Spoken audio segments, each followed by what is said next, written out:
प्रिय भैया बहनों, कल हम सबने कक्षा सप्तम और अष्टम के व्याकरण के अंतर्गत विशेषण पर चर्चा की थी, जिसमें यह निष्कर्ष आया था कि वह शब्द जो संज्ञा और सर्वनाम शब्दों की विशेषता बताते हैं उन्हें हम विशेषण कहते हैं। विशेषण में किसी वस्तु की अच्छाई, उसके गुण के बारे में बताता है, उसकी मात्रा के बारे में बताता है, ये सब बातें शामिल होती हैं। आज हमने जो एक नया विषय लिया है उसमें भी विशेषण तो है, लेकिन आज के विषय में संज्ञा अथवा सर्वनाम का विशेषण नहीं है। यह विशेषण है क्रिया का। अब क्रिया क्या होती है हम सब पहले के पाठ में पढ़ चुके हैं। क्रिया का सीधे सीधे अर्थ है कार्य, अर्थात उठना, बैठना, बोलना, हंसना, रोना, सोना, जगना, पढ़ना, लिखना, खाना पीना, टहलना, ये जितने भी सारे कार्य हैं ये सब क्रिया कहलाते हैं। और इन्हीं के बारे में, इनकी विशेषता क्या क्या है, कितने प्रकार से क्रियाएं की जाती हैं, कितनी मात्रा में क्रियाएं होती हैं, किस जगह पर क्रियाएं होती हैं, किस समय में क्रिया हो रही है, इन सब बातों के बारे में आज हम इस पाठ में पढ़ेंगे। तो इस पाठ का नाम है, इस बिंदु का नाम है क्रिया विशेषण। अब आपके सामने हम यहाँ कुछ वाक्य लिखेंगे और इसके बाद फिर चर्चा करेंगे। तो पहला वाक्य है,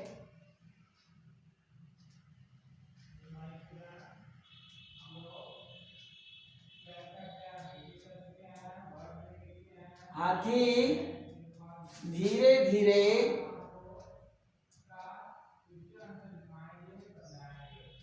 चलता है। अगला वाक्य है,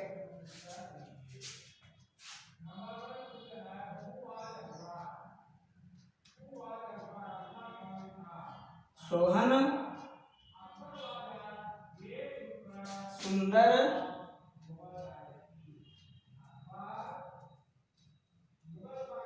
लिखता है।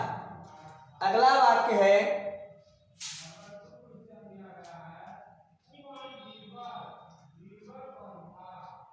राधा प्रतिदिन पढ़ती है। और चौथा वाक्य,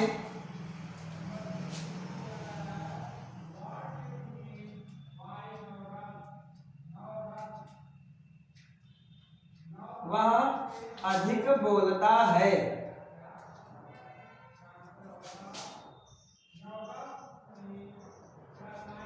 अब ध्यान से हम इन वाक्यों को पढ़ेंगे। तो हम देख रहे हैं कि इसमें चलता है, लिखता है, पढ़ती है और बोलता है, ये सभी क्रिया शब्द हैं। अभी प्रारंभ में हमने आपको बताया पढ़ना, लिखना, बोलना, हंसना, रोना, उठना, बैठना, ये सभी क्रियाएं होती हैं। तो उसके अनुसार यहाँ चलता है, लिखता है, पढ़ती है और बोलता है, ये सभी क्रियाएं हैं।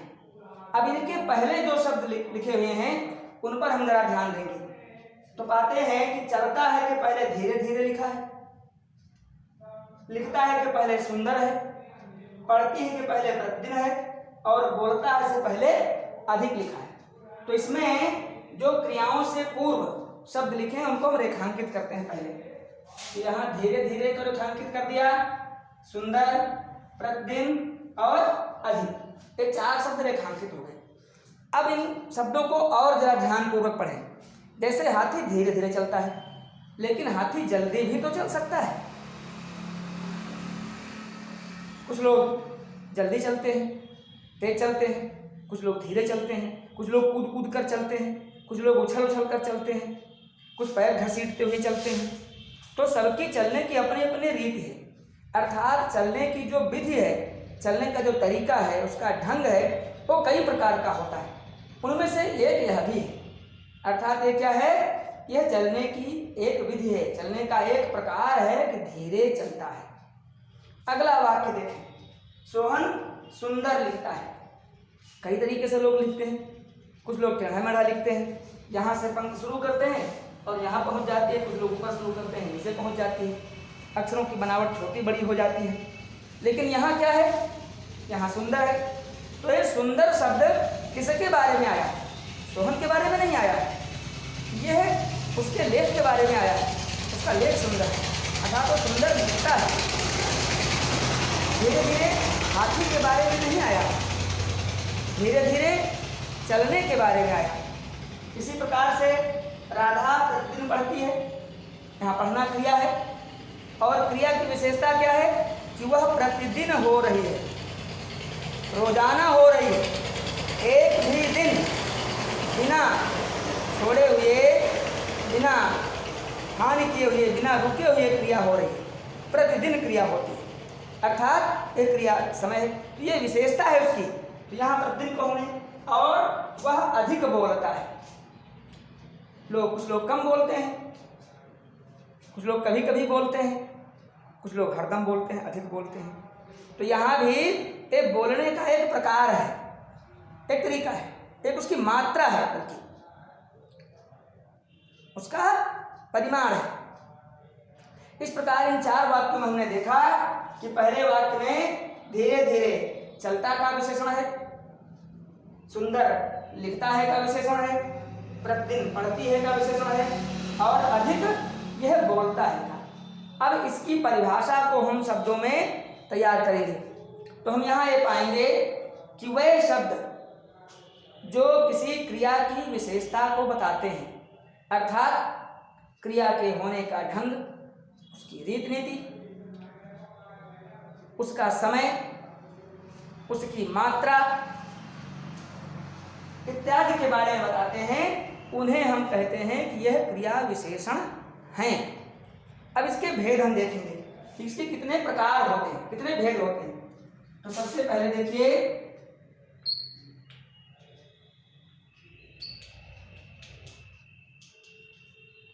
क्रिया विशेषण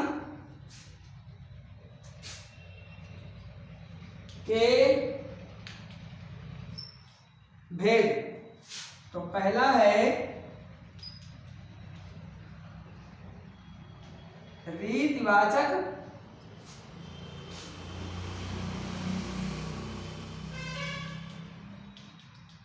क्रिया विशेषण, दूसरा है स्थानवाचक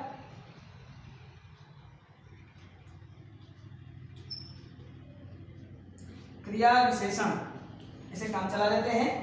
और तीसरा है परिमाणवाचक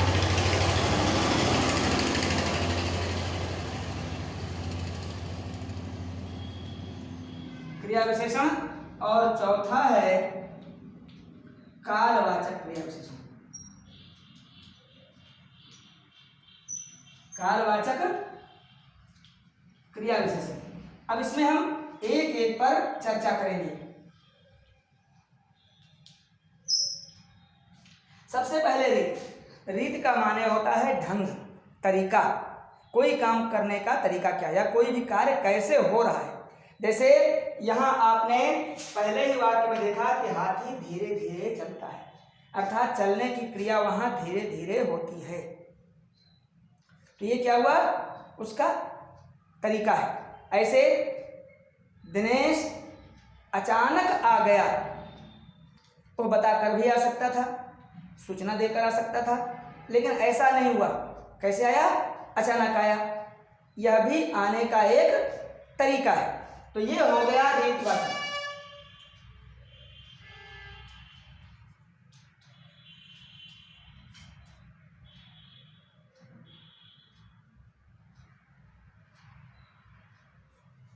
अचानक आ गया, धीरे धीरे चलिए, यह भी एक चलने का तरीका है। रेलगाड़ी धड़ाधड़ या धड़धड़ाती हुई चली गई। आपने देखा होगा कि कभी कभी स्टेशन से जब रेलगाड़ी छूटती है तो रेंगते हुए चलती है। अक्सर स्टेशन पर जब पहुंचती है तब भी उसकी गति बहुत धीमी हो जाती है।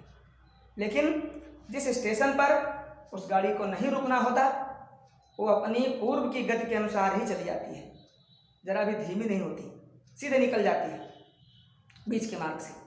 तो ऐसे यह क्या है, धड़धड़ाती हुई, अर्थात यह भी उसके जाने का एक तरीका है, एक ढंग है। ठीक है, तो ये हो गया रीतिवाचक। अब अगला यहाँ पर है स्थानवाचक, अर्थात क्रिया कहाँ हो रही है, उस स्थान की बात।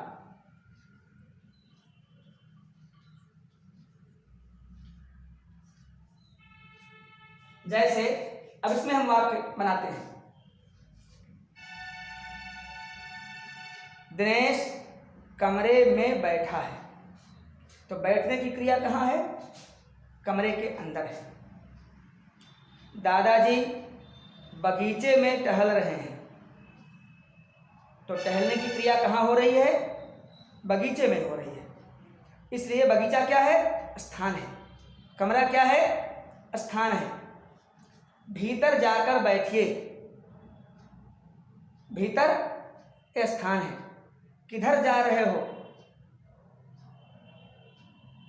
यह भी किसी न किसी स्थान, अब स्थान का पता नहीं है लेकिन आपको जानकारी करनी, अर्थात किसी स्थान की ओर ही क्रिया हो रही है। तो यहाँ पर क्या होता है, ये स्थानवाचक हो जाता है ऐसे वाक्यों में। अब अगला आता है परिमाणवाचक।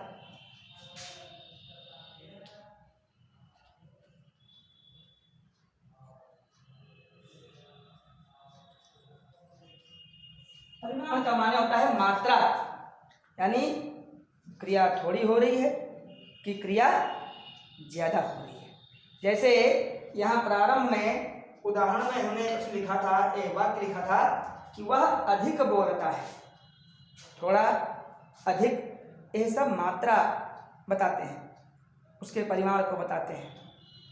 जैसे थोड़ा थोड़ा अभ्यास कीजिए, ये क्या है, अभ्यास करने की मात्रा के बारे में बताया गया है। एक साथ अभ्यास नहीं करना, बहुत ज़्यादा नहीं पढ़ना, थोड़ा थोड़ा पढ़िए, थोड़ा थोड़ा अभ्यास करिए। ठीक है, ऐसे वह अधिक बोलता है, यहाँ भी आपने पहले ही वाक्य शुरू में वाक्य देखा है। तो इस प्रकार से ये हो जाता है परिमाणवाचक। अब अगला आता है कालवाचक।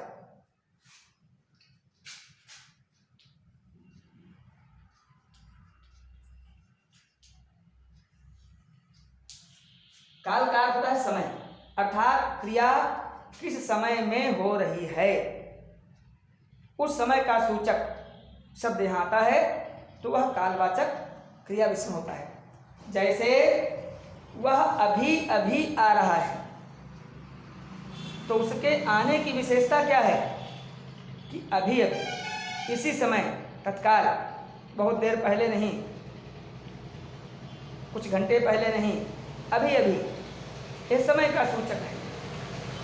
ठीक है, ऐसे फिर कभी मिलेंगे, यह भी समय की ओर इंगित करता है, किसी एक निश्चित समय की ओर संकेत कर रहा है कि हम फिर कभी मिलेंगे। वर्षा लगातार हो रही है, निरंतर हो रही है, ये भी उस वर्षा के समय को बता रहा है। इस तरह से हमने इस अध्याय में, इस पाठ में यह देखा कि जो शब्द क्रिया अर्थात कार्य की विशेषता बताते हैं, उसके ढंग के बारे में, उसके समय के बारे में, उसके स्थान के बारे में और उसकी मात्रा के बारे में, उनको हम कहते हैं क्रिया विशेषण। और चारों प्रकार के जो इसके भेद हैं, इन सब पर हम सब ने चर्चा की। अब बात आती है कि हाँ, अब देखिए अंतिम, देखिए तो हमने एक बार इनको देख लें कि जो क्रिया विशेषण किसी भी क्रिया के रीति या उसके ढंग के बारे में बताते हैं, उनको हम रीतिवाचक कहते हैं। जो स्थान का संकेत करते हैं, उनको हम स्थानवाचक क्रिया विशेषण कहते हैं। जो क्रिया परिमाण है, उसकी मात्रा बताते हैं, जैसे अधिक बोलता है, कम बोलता है, वो परिमाणवाचक होते हैं। और कालवाचक जो क्रिया के समय की सूचना देते हैं उन्हें हम कालवाचक या समयवाचक क्रिया विशेषण कहते हैं। भैया बहनों, ये पाठ पूर्ण हुआ, इसको ठीक से आप पढ़ेंगे और इस प्रकार के ऐसे वाक्य अपनी पाठ्य पुस्तक से या अन्य पुस्तक से जहाँ भी आपको मिलें उनको आप संकलित करेंगे, उनको आप अलग से छांट करके लिखेंगे और देखेंगे कि किस वाक्य में क्रिया विशेषण का कौन सा भेद है, उसको भी आप लिखेंगे। फिर जब मिलेंगे तब आपसे चर्चा होगी।